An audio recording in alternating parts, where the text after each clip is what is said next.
The Washington Monument is the most prominent structure in Washington, D.C., and one of the city's early attractions.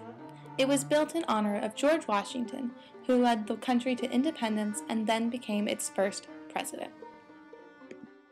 It's a monument to our first president, George Washington, and it's kind of the icon of our nation's capital. You can see it from all around the district, and it's kind of a reference point to everything because it's in the center of the mall.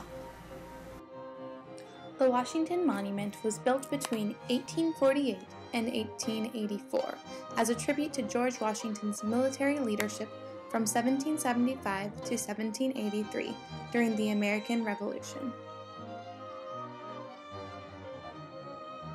The monument weighs 81,120 tons and is shaped like an Egyptian obelisk.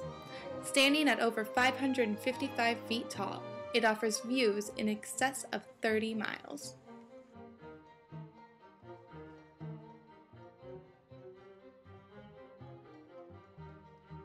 The Washington Monument is the most prominent structure in Washington, D.C., and one of the city's early attractions. It was built in honor of George Washington, who led the country to independence and then became its first president. Robert Mill's design included a nearly flat-topped obelisk, surrounded by a circular colonnade on which would stand a statue of Washington in a chariot. Inside the colonnade, statues of 30 prominent Revolution War heroes would be displayed. In 1876, Mills was replaced by Lieutenant Colonel Thomas L. Casey, who changed the plan of the Washington Monument to what we see today. It now resembles an unadorned Egyptian obelisk with a pointed pyramidion.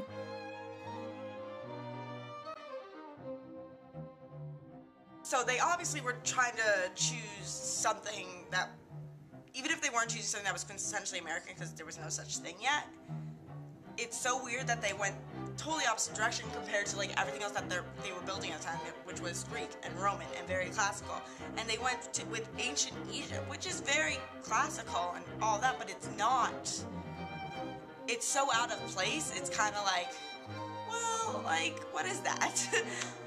And I don't know, like, I like it because it stands out, but it frustrates me so greatly. Since it's not, when I think of it, I don't think of George Washington. Like, maybe they could have built like a big cherry tree or something. I don't know, like something that is very, or a big wooden tooth. I mean, I don't know, but like not like an obelisk. I don't know. The monument was finished on December 6, 1884, dedicated on February 21st, 1885, and officially opened to the public on October 9, 1888.